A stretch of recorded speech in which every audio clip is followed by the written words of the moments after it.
Ik ben nou deze peel op een nummer inhaken, nummer 14.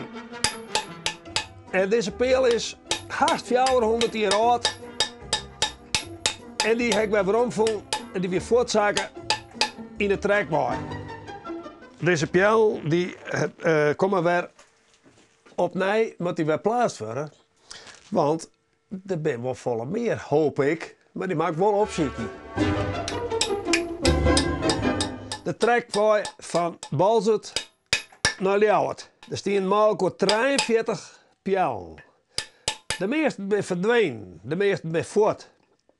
Het zijn dus Lietse monumenten. Je vindt ze in 3 of in 2 stukken en deze weer in 2 stukken en ik heb hem liemen. Nou, het maakt een beetje kreeg. Het is krijg mijn groeien bij de mensen. Je moet wel zien dat er liemen en maken is. Ik zei, oude mensen, die bekeer ik wel eens wat aan. Nou, oude stien, nee.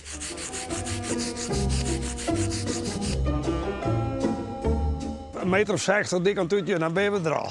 En dan moet er even op naar de grond.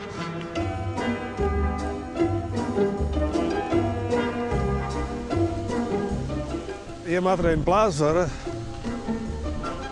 Ik heb wel eens vaker een gat geroepen.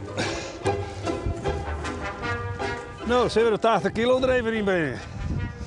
Zien we dat weer, uiteraard.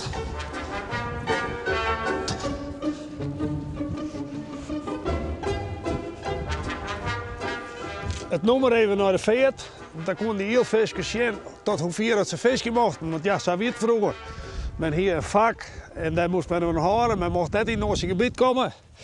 Nou, dat gilde dan ik voor het onderhoud. En voor het meen van de vrucht. Ik als jongen had er vaak omheen en menen maten. Van Binnenhuid en ik moesten menen van Spiktillen tot een wommelsta. Nou, dan kwam je wel een stuk of 8 van die dingetjes. Dit is een peel van de mier.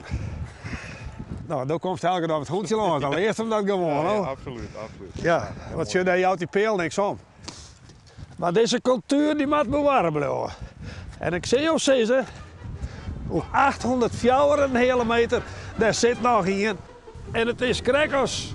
Er speelt in de Heerberg, je ziet je weer nog een stien in het draait. Ja, even een scherpe erbij. We zullen eens even zien dat er hier zit. Ja, nee. Ik dacht ik heb, maar nee, want die dik zit vol met puin.